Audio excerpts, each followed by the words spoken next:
Olá, amigos da TV Mundo Maior. Começa agora o programa Ciência e Espiritualidade e hoje nós vamos falar um pouquinho mais de Chico Xavier, 100 anos de amor ensinando o caminho da cura. Olá, amigos da TV Mundo Maior. Esse é o seu Ciência e Espiritualidade, hoje com uma convidada muito especial, mas já bem conhecida de todos. Aqui na TV, a doutora Marlene tem o programa Portal de Luz e ela é a presidente da Associação Médico Espírita do Brasil Internacional. A doutora Marlene estava presente na fundação da primeira Associação Médico Espírita, que foi a Associação Médico Espírita de São Paulo. E desde então, ela está lutando para implantar o paradigma espiritualista na ciência médica. E tem feito isso não só aqui no Brasil, mas também internacionalmente. E cada vez mais nós notamos uma legião de colegas que em todo o Brasil e em outros países, notadamente Portugal, Inglaterra, Estados Unidos, estão se aproximando por afinidade dessa mensagem e estão trabalhando junto com a Associação Médico Espírita do Brasil Internacional para a implantação desse novo paradigma. A doutora Marlene é uma profunda conhecedora do trabalho espírita e profunda conhecedora do trabalho de André Luiz. Ela passou um longo período, enquanto estava fazendo a faculdade de medicina, junto com o Chico Xavier e aprendeu muito com ele. E hoje ela é a grande direcionadora dessa legião de colegas, de médicos, de profissionais da área de saúde que estão buscando a renovação desse paradigma. Então, ela vem falar um pouquinho para a gente sobre tudo isso, sobre Chico Xavier, sobre a obra de André Luiz e sobre esse novo paradigma que está se instalando na medicina e na ciência em todo o planeta, o paradigma espiritualista. Vamos assistir à entrevista com a doutora Marlene e depois nós voltamos para mais um comentário. Para abordar o tema de hoje, estou com a doutora Marlene Nobre, presidente da AME Brasil e da AME Internacional. Bom, doutora Marlene, obrigada por estar aqui no Ciência e Espiritualidade.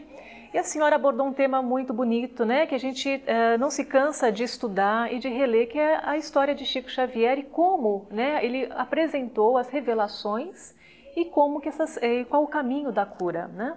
Bom, doutora, gostaria que a senhora me começasse falando sobre como porque Chico fez na década de 40 muitas revelações acerca da medicina que ainda eram desconhecidas, né, dos próprios médicos da época. Como que ele falou e como que isso foi recebido pela comunidade médica da época? Bem, Giovana, primeiramente agradeço o convite para estar aqui e devo dizer a você que essa palestra que nós desenvolvemos aqui nas jornadas da AMESP, Associação Médico Espírita de São Paulo, esta palestra foi um dos caminhos que eu segui para falar sobre medicina e espiritualidade e especialmente cura na obra de Chico Xavier. Na verdade, são tantos os caminhos que oferecem que eu tive que optar por um, principalmente tendo 45 minutos apenas de exposição. Então, eu optei particularmente para trazer alguns dados da vida do Chico, alguns dados biográficos, mostrando a cidade, os aspectos da sua vida comum, mas muito brevemente, para depois dizer que ele sempre foi encantado com a literatura, sempre teve assim um anseio muito grande de aprender, mas que ele foi frustrado porque não havia biblioteca na sua cidade, ele não tinha tempo, ficou com 14 sobrinhos para ajudar a criar, além das mães. Então, o trabalho dele foi intenso para o ganha-pão material. Mas, ao mesmo tempo que se fechou essa possibilidade intelectual dele, abriu-se um campo enorme com a mediunidade. Então, foi a partir daí que eu escolhi, né, falar sobre a cura na obra de Chico Xavier. Não foi esse o tema que eu utilizei, por exemplo, no Congresso Brasileiro, em abril, na FEB, em Brasília, porque lá eu especificamente comentei isso que você quer saber, as revelações na obra de Chico Xavier, e que já tiveram respaldo da ciência até o presente momento. Então, são dois caminhos, né? E nem poderia ser diferente, né?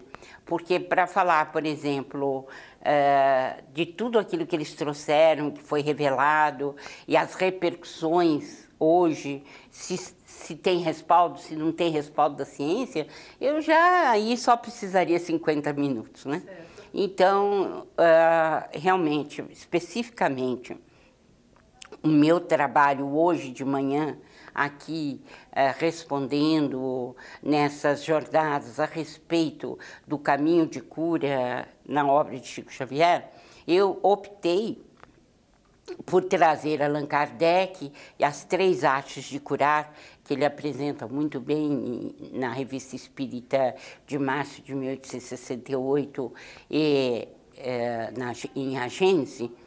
Quer dizer, retomo essa parte importante de Allan Kardec e depois dou os desdobramentos do século XX, trazidos especificamente por Chico Xavier. De modo que eu faço um entrosamento entre as duas revelações, a do século XIX e a do século XX. E o caminho que os espíritos escolheram foi justamente ampliar a nossa visão do que seja saúde e do que seja doença, né? Fica bem claro para nós médicos, né, que a medicina, como ela está envolvida apenas no corpo biológico, é a medicina do corpo, então ela não tem muitas perspectivas assim dentro dessa medicina ampliada, alargada, que a visão espírita traz, né?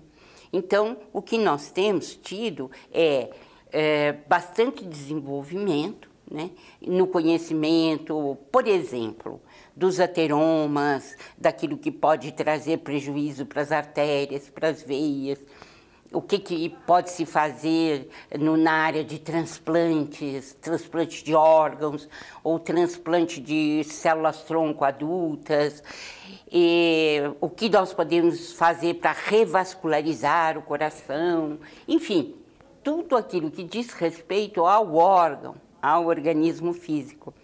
Mas essa obra magnífica, ela abre a nossa cabeça para entender que a saúde vai muito além disso e ela está profundamente ligada à educação moral.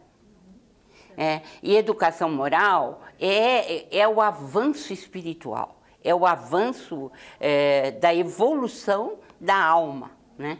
Mas para evoluir, nós temos que sair daquilo que está acontecendo no presente momento, que é viver no complexo primário da vida.